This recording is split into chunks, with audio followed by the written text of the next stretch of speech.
Why is it that everyone who drinks raw milk is healthier, happier, better looking, and less gay than the majority who drink pasteurized milk? Wait.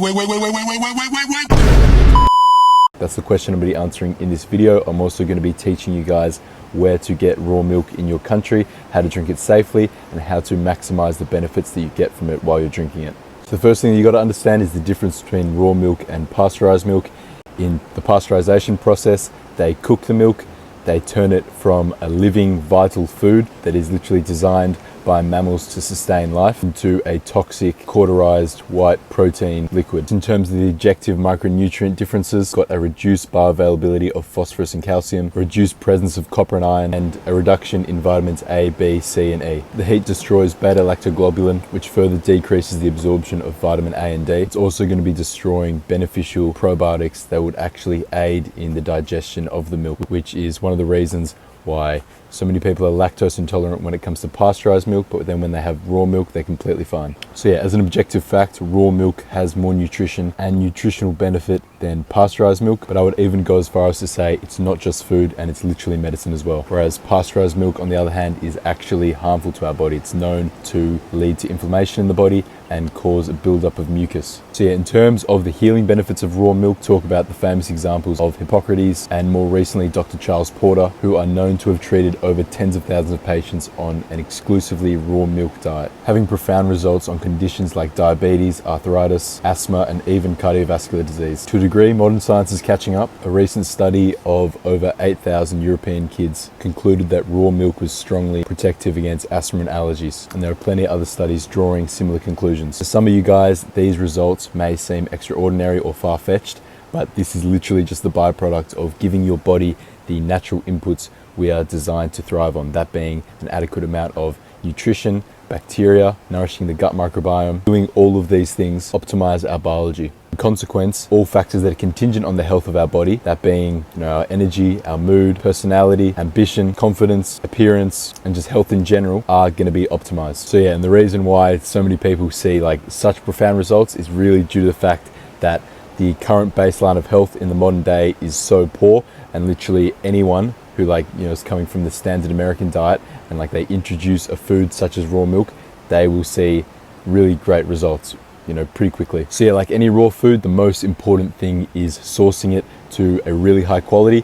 You wouldn't just rock up to a farm that is farming milk for pasteurization purposes. You'd go to a farm specifically for raw milk, one that looks after their cows really well, grass-fed, organic, pasture-raised, not pasteurized, pasture-raised, so they're in a pasture roaming, eating fresh vegetation, never using any medication on their animals. From my experience, the best way to find these sort of farms are, mainly through directories online, so getrawmilk.com or the Western A Price Foundation. Both have good comprehensive directories of raw dairy farms all around the world. So whenever I'm traveling, I usually look on there, and more often than not, there are some options that I can use. If you don't have anything near you, the next thing I'd do would be just speaking to people, finding out if there's any underground black market sort of sources, so going on Facebook groups, maybe a carnivore Facebook group or a holistic health Facebook group, that sort of thing. Going to organic food stores, farmers markets, just chatting to local people who know the area and know what's available will usually point you in the right direction of getting raw milk. Because although it is illegal in a lot of places, it's illegal, for me back in Australia, there are always loopholes and ways that people are getting around it, because people genuinely love raw milk that much that they will get it at any cost, and there always is a black market for it. So back home, it is illegal. What I buy is under the label of pet milk. So that's how the farm I buy from gets around the legal restrictions, labeling it as pet milk. It could be labeled as bath milk, or could literally you just have to buy it from the farmer unlabeled, pay him in cash, whatever, but it always can be done. Now, if you want to maximize the benefits that you get from raw milk, there are a few key things to know when consuming it. Number one would be drinking it at room temperature. So naturally, the raw milk, or just milk, I call it milk because it is milk, would be drunk at the body temperature of the mammal producing it. It wouldn't be cold, it wouldn't be refrigerated, any of these things. So to optimize the enzyme activity and the bioavailability and all the nutrients, it's best to leave the milk out in glass at room temperature for a good few hours to at least make sure that you aren't limiting the amount of nutrition you can derive from it. Another thing to note is that you should always sip your raw milk. You should never chug it. You should never like gulp it down. You should sip it slowly, the same way like you would from like a teat or like a breast, you know. But like suck it through your teeth, suck it through your tongue, and like the roof of your mouth, and just bring it down very slowly, and that will increase the amount of surface area of the milk, like exposed to your stomach's digestive juices. So that will increase again the amount of nutrients derived. So like this.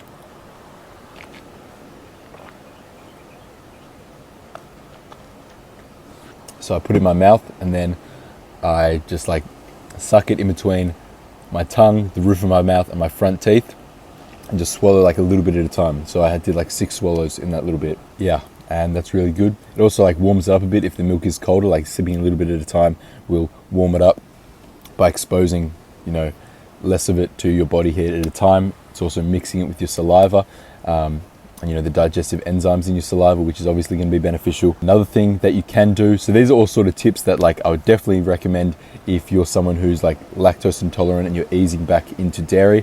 I definitely do all these steps.